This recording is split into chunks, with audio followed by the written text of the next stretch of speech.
ಶಿವಾಯ. ಓಂ ನಮಃ ಶಿವಾಯ.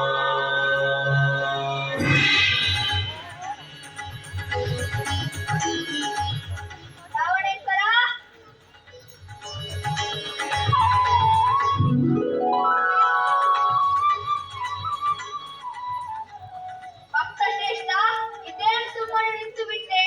ನಾನೀಗ ಪ್ರಸನ್ನನಾಗಿರುವೆ. ಬೇಕಾದ ವರಗಳನ್ನು ಬೇಡು. ಪ್ರಭು, ಕೇಳಲು ಕೊಂಚ ಸಂಕೋಚವಾಗುತ್ತಿದೆ. ಆದರೂ ಸಂಕೋಚವೇಕೆ? ನಿರ್ಭಯವಾಗಿ ಕೇಳು. ನಿನ್ನ ಬೇಡಿಕೆ ಏನಿದ್ದರೂ ಸಲ್ಲಿಸೇ ತೀರುವೆನು. ಧನ್ಯನಾದೆ.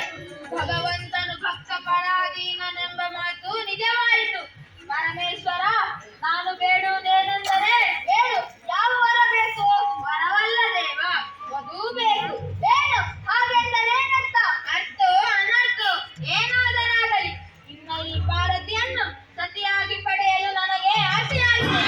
ಭಕ್ತವತ್ಸಲನಾದ ನೀನು ಆಡಿದ ಮಾತಿನಂತೆ ನನ್ನ ಬಯಕೆ ನೀಡಿಯೇ ತೀರಬೇಕು. ಅಯ್ಯೋ ಅವಿವೇಕಿ, ಎಂತಹ ಹುಚ್ಚು ಕೋರಿಕೆ! ಲೋಕಮಾತೆಯಾದ ಇವಳನ್ನು ಬಯಸಿ ನಾಶವಾಗುವೆಯಾ? ಅರನೇ, ನನ್ನನ್ನು ಹೆದರಿಸಬೇಡ. ಹೆಂಡತಿಯನ್ನು ಕೊಡಬೇಕಲ್ಲ ಎಂದು ಹಿಂದೆ ಮುಂದೆ ನೋಡುವಲ್ಲವೇ?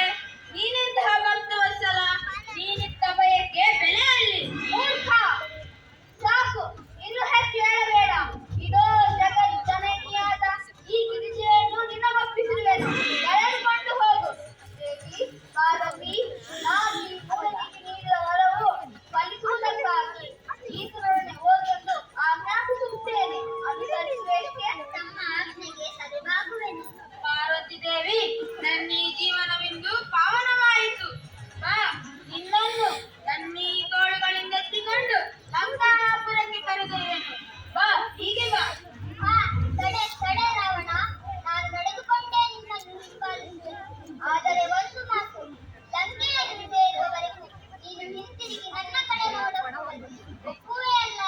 ಒಪ್ಪಿದೆ ದೇವಿ, ನಿನ್ನ ಆಜ್ಞೆ ನನಗಿನ್ನು ವೇದವಾಕ್ಯ. ಬಾ, ಹೋಗೋಣ.